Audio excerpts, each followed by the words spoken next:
పట్టణ స్థానిక సంస్థల్లో అద్భుతమైనటువంటి నిర్ణయం తీసుకున్నారు. ఇప్పటికే వాస్తవంగా మనం చాలా టెక్నాలజికల్గా చాలా మార్పులు చోటు చేసుకుని ఇదివరకు ఇంటి పన్ను అయినా కరెంటు ఛార్జీలైనా ఇవన్నీ కూడా బారులు తీరి ఆయా ఆఫీసుల దగ్గర ఉండి కట్టేవాళ్ళు.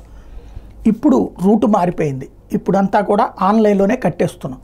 అయితే ఇప్పుడు ఈ టెక్నాలజీలో మరొక అడుగు. ఇప్పుడు ఎలక్ట్రికల్ బిల్స్ ఏమవుతున్నది, మనకి మెసేజ్ వస్తుంది. అంటే వాళ్ళ ఇంటికి వచ్చి ఓ మిషన్తో ఇట్లా చూస్తారు. ఆ తర్వాత ఆ రోజున వాళ్ళు వెళ్ళిపోయాక రెండో రోజు ఆ రోజు రాత్రికి లేకపోతే రెండో రోజు పొద్దున కల్లా మనకు మెసేజ్ వస్తుంది.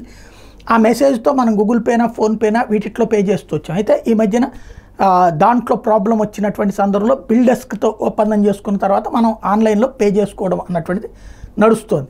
అదే సందర్భంలో ఇప్పుడు ఇంటి పన్నులు కూడా ఇట్లాగ డిజిటలైజ్ చేయడానికి రంగం సిద్ధం చేశారు. రాష్ట్ర వ్యాప్తంగా ఉన్న ఇప్పుడు ఏంటంటే మనం వెబ్సైట్లోకి వెళ్ళి అక్కడి నుంచి చూసుకోవాలి. అలా కాకుండా ఇప్పుడు డైరెక్ట్గా మనకి మెసేజ్ మోడ్లో వచ్చి ఏ లింకులో అంటే దాంతోపాటు లింక్ ఇస్తారు. ఆ లింక్ ద్వారా డబ్బులు మనం పన్ను కట్టేసేటటువంటి ఒక కొత్త విధానానికి శ్రీకారం చుడుతున్నారు చంద్రబాబు గారు సర్కార్. ఈ డిజిటల్ కాన్సెప్ట్కి ఓకే చేసింది. విద్యుత్ పంపిణీ సంస్థలు, ప్రైవేట్ టెలికాం, ఇతరత్ర సంస్థలు బిల్లింగ్ నుంచి వసూళ్ల వరకు అమలు చేస్తున్న డిజిటల్ విధానాన్ని అన్ని పట్టణ స్థానిక సంస్థలు అంటే అన్ని మున్సిపాలిటీలు, కార్పొరేషన్లు త్వరలో అందుబాటులోకి తీసుకురావడానికి ప్రయత్నం జరుగుతుంది. ఆస్తి పన్ను చెల్లింపుదారులు మొబైల్ నెంబర్లకి 6 నెలలకు ఒకసారి ఆస్తి పన్ను బకాయి మెసేజ్ వెళ్ళేలా చూస్తారు. క్యూఆర్ కోడ్ ద్వారా ప్రజలు పన్ను చెల్లించుకోవచ్చు. దీనివల్ల ఎక్కడ వాళ్ళైనా సులభతరంగా పన్ను చెల్లించే అవకాశం ఉంటుంది.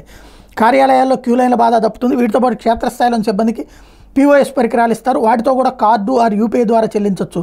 పన్ను వసూళ్లను అధికారులు ఎప్పటికప్పుడు సమీక్షించి సిబ్బందికి సూచనలు చేసేందుకు management information system MIS dashboard సిద్ధం చేయాలని చెప్పి ప్రభుత్వం రెడీ చేసింది. వీటి ద్వారా రియల్ టైంలో కమిషనర్, రెవెన్యూ అధికారి, క్షేత్రస్థాయి పర్యవేక్షకుడు సమీక్షించే వీలుంటుందని కూడా అధికారులు చెప్తున్నారు. ఆస్తి పన్నుతో పాటు ఇతర పన్నులు, రుసుములు వసూళ్లకు కూడా ఇదే విధానం అమల్లోకి తీసుకురావాలన్నటువంటి నిర్ణయం తీసుకున్నారు. చాలా మంచి నిర్ణయం, వేగవంతమైనటువంటి ఆలోచన.